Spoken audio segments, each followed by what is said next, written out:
Halo Sobat Maya, welcome back to my YouTube channel, Sudarsan Glory.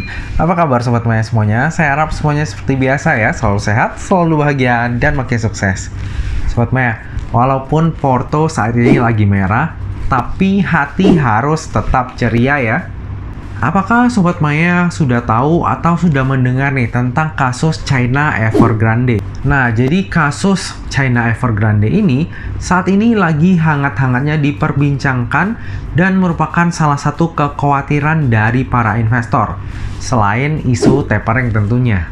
Emangnya ada isu apa sih dengan China Evergrande ini sehingga mengakibatkan para investor itu menjadi ketakutan dengan kasus ini?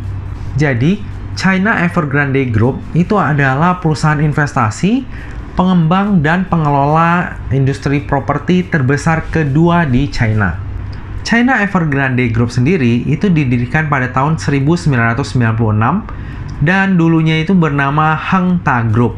Seiring berjalannya waktu, perusahaan berhasil mengumpulkan 722 juta US dollar dalam rangka IPO di Hang Seng pada Oktober 2009. Nilai yang lumayan fantastis di kala itu.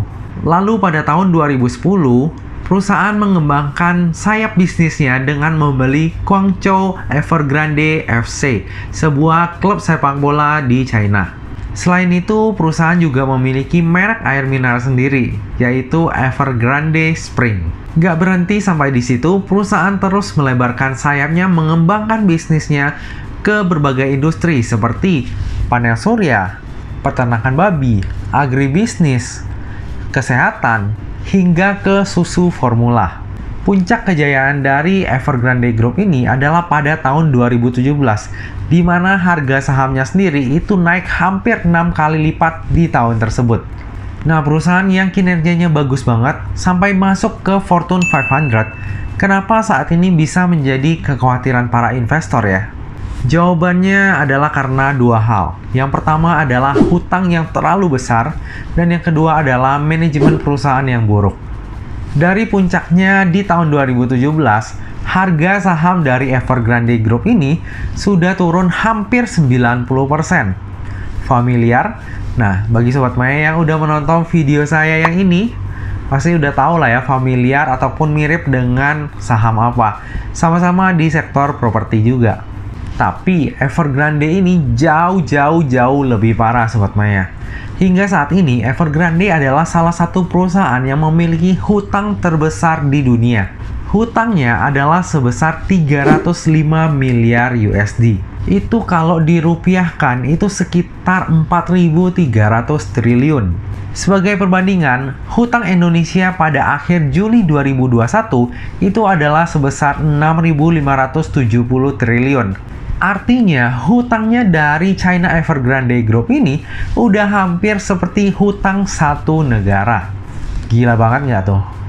Badan Pemeringkat Dunia itu juga udah menurunkan outlook dari China Grande Group ini menjadi negatif dan dengan rating double C. Dalam artian, kemungkinan terjadinya gagal bayar itu besar sekali. Nah, impact-nya apa nih kalau misalnya memang terjadi gagal bayar? Nah, bagi Sobat Maya yang udah lama berkecimpung di dunia saham ataupun selalu update dengan berita, pastinya tahu nih ya bahwa pada tahun 2008 itu ada kebangkrutan sebuah institusi keuangan bernama Lehman Brothers akibat subprime mortgage. Nah, secara sederhana, akibat dari kejadian tersebut adalah terjadinya krisis finansial di mana pasar saham itu pada rontok semua, turunnya gila-gilaan. Saat Lehman Brothers dinyatakan bangkrut, itu hutangnya ada sebesar kurang lebih 600 miliar USD. Jadi ada kemungkinan efek dari China Evergrande Group ini sebenarnya nggak akan sebesar krisis finansial di 2008. Apalagi untuk kasus China Evergrande Group ini udah menyangkut hajat hidup orang banyak. Jadi ada kemungkinan pemerintah China itu akan melakukan bailout jika memang China Evergrande ini sampai bangkrut. Namun apapun yang terjadi, nggak ada salahnya ya kalau kita mempersiapkan diri, mempersiapkan mental, dan juga mempersiapkan dana kita dari saat ini. Karena kalau misalnya krisis itu beneran terjadi, maka saat itu cash is the king. Saya sendiri saat ini udah mulai mengurangi porsi portofolio saya, terlebih di saham-saham blue chip. Kenapa? Karena jika crash ataupun krisis itu terjadi, saham yang pertama kali akan dibanting itu adalah saham-saham blue chip. Tapi jangan sampai lengah ya, karena pada saat recovery, itu saham-saham blue chip juga akan menjadi saham terdepan yang melakukan recovery harga. Strategi tiap orang tentu saja bisa berbeda-beda ya, tapi nggak ada salahnya kita menyiapkan planning ataupun strategi dari saat ini juga.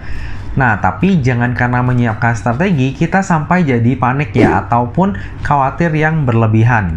Tetap tenang, pikir dengan otak yang dingin, jadi kita bisa memutuskan sesuatu bukan karena tekanan ataupun kekhawatiran, apalagi ketakutan.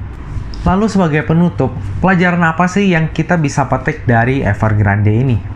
Hutang itu ada dua jenis Sobat Maya. Yang pertama adalah hutang konsumtif dan yang kedua adalah hutang produktif. Hutang konsumtif itu udah pasti jelek dan enggak berfaedah.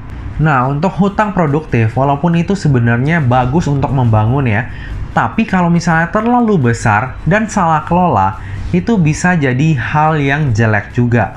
Ya sebenarnya hidup paling tentram dan nyaman itu ya hidup tanpa hutang sih. Nantinya di next video saya akan coba sharing kepada Sobat Maya tentang perusahaan-perusahaan yang kinerjanya itu sebenarnya ciamik, masih membukukan keuntungan, tapi hancur karena hutang. Nah Sobat Maya, demikianlah video saya hari ini. Semoga aja Sobat Maya bisa terbantu dan terhibur dengan adanya video ini. Akhir kata, jangan lupa untuk selalu jaga kesehatan, jangan lupa untuk selalu bahagia, dan semoga perjalanan investasi kita selalu cuan bareng-bareng ya. Sampai jumpa di video selanjutnya. Dah.